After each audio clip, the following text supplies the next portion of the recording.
Friends, welcome to Faris home food. இன்றைக்கி வந்து டேஸ்டியான சுவையான வாழைக்காய் வறுவல் எப்படி செய்யலாம் சொல்லித்தரேன். இந்த வாழைக்காய் வறுவல் ரொம்ப ஒரு நல்ல டேஸ்ட்டாக இருக்குங்க. ஒரு தடவை இது போல் செஞ்சு பார்த்தீங்கன்னா மறுபடியும் வாழைக்காய் வறுவல் இது போலவே செய்வீங்க. அவ்வளோ டேஸ்ட்டாக இருக்கும். வாங்க இந்த டேஸ்டியான வாழைக்காய் வறுவல் எப்படி செய்யலாம்னு சொல்லித்தரேன். வீடியோக்குள்ளே போய் பார்க்கலாம். வீடியோக்குள்ளே போய் பார்க்குறதுக்கு முன்னாடி நம்மளுடைய சேனல் ஃபேரிஸ் ஹோம் ஃபுட் சேனலை சப்ஸ்கிரைப் பண்ணாதவங்க சப்ஸ்கிரைப் பண்ணிக்கோங்க. தேங்க்யூ. வாழைக்காய் வறுவல் பண்ணுறதுக்கு தோல் சீவிட்டு வாழைக்காவை எடுத்து வச்சுக்கோங்க. இந்த மாதிரி ரெண்டாக கட் பண்ணிவிட்டு நீல வாக்கில் எல்லா வாழைக்காயும் நீட்டாக கட் பண்ணி எடுத்து வச்சுக்கோங்க. அப்போ தான் நல்லா மசாலாவில் உப்பு காரில் ஏறி ரொம்ப நல்லாயிருக்கும். பாருங்கள், இது போல் கட் பண்ணி எடுத்துக்கோங்க. இப்போ பேன் வச்சுக்கோங்க. ஒரு கப் அளவுக்கு எண்ணெய் ஊற்றிக்கலாம். எண்ணெய் நல்லா சூடானதும் இப்போ நம்ம வெட்டி வச்சுருக்கிற வாழைக்காயை போட்டுக்கலாம்.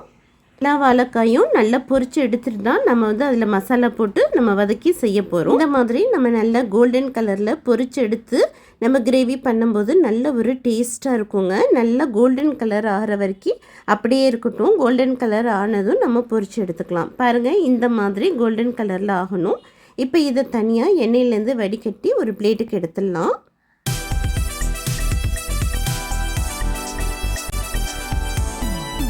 பாருங்கள், வாழைக்காயை நல்லா பொரித்து எடுத்தாச்சு. இப்போ இது ஒரு பக்கம் இருக்கட்டும். வாழைக்காய் பொரிச்சா அதே பேன்லேயே எண்ணெய் அதிகமாக இருந்ததுன்னா எண்ணெயை எடுத்து தனியாக வச்சுக்கோங்க. தேவையான அளவுக்கு மட்டும் எண்ணெய் இருக்கட்டும். எண்ணெய் சுடனதும் 1/2 டீஸ்பூன் உளுத்தம்பருப்பு, 1/4 டீஸ்பூன் கம்மி கடுகு, கொஞ்சமாக கருவேப்பிலையில் போட்டுக்கலாம். ஒரு பச்சை மிளகாவை இடித்து போட்டுக்கோங்க.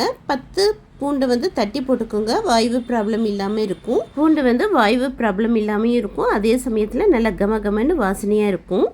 பொடியாக நறுக்கின பெரிய வெங்காயம் 1 போட்டுக்கலாம். வெங்காயமும் போட்டு வெங்காயம் நல்லா சகப்பாகிற வரைக்கும் நல்லா வதக்கிக்கோங்க.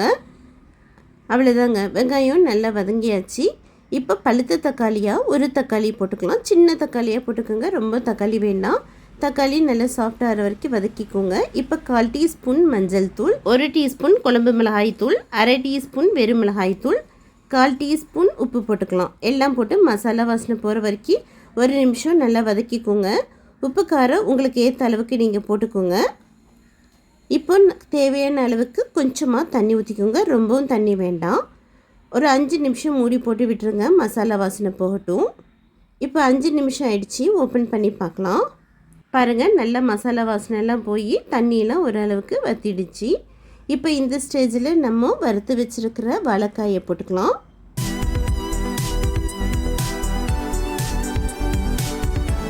இல்லைதாங்க, எல்லா வாழைக்காயும் போட்டுட்டு 1 நிமிஷம் நல்லா வாழைக்காயில் உப்பு காரம் ஏறுற அளவுக்கு நல்லா மிக்ஸ் பண்ணி விட்டுக்கோங்க.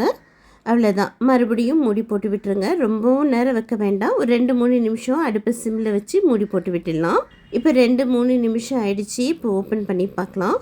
பாருங்கள், சூப்பராக வாழைக்காயில் உப்பு காரம் எல்லாம் ஏறி நல்லா கமகமன்னு வாசனையாக இருக்குங்க. ரொம்பவும் நல்லா டேஸ்ட்டாக இருக்கும். இப்போ வாங்க இந்த வாழைக்காயை ஒரு பிளேட்டுக்கு மாற்றிக்கலாம். ரொம்பவும் டேஸ்டியான வாழைக்காய் வறுவல் ரெடி ஆகிடுச்சிங்க. ரொம்பவும் நல்ல ஒரு டேஸ்ட்டாக இருக்கும். ரைஸ்க்கும் வச்சு சாப்பிட்லாம், ரசம் சாதம், சாம்பார் சாதம், தயிர் சாதம், லெமன் சாதம் எல்லாத்துக்கும் வச்சு சாப்பிட்லாம். அவ்வளோ ஒரு சூப்பராக இருக்குங்க. ஒரு தடவை இது போல் செஞ்சு பாருங்கள். கண்டிப்பாக உங்கள் எல்லாருக்கும் ரொம்பவும் பிடிக்கும். செஞ்சு பார்த்துட்டு எப்படி இருக்குன்னு கமெண்ட் பண்ணுங்கள். இந்த வீடியோ பிடிச்சிருந்ததுன்னா மறக்காமல் லைக் பண்ணுங்கள், ஷேர் பண்ணுங்கள், சப்ஸ்கிரைப் பண்ணுங்கள். தேங்க்யூ ஃபார் வாட்சிங். பாய்.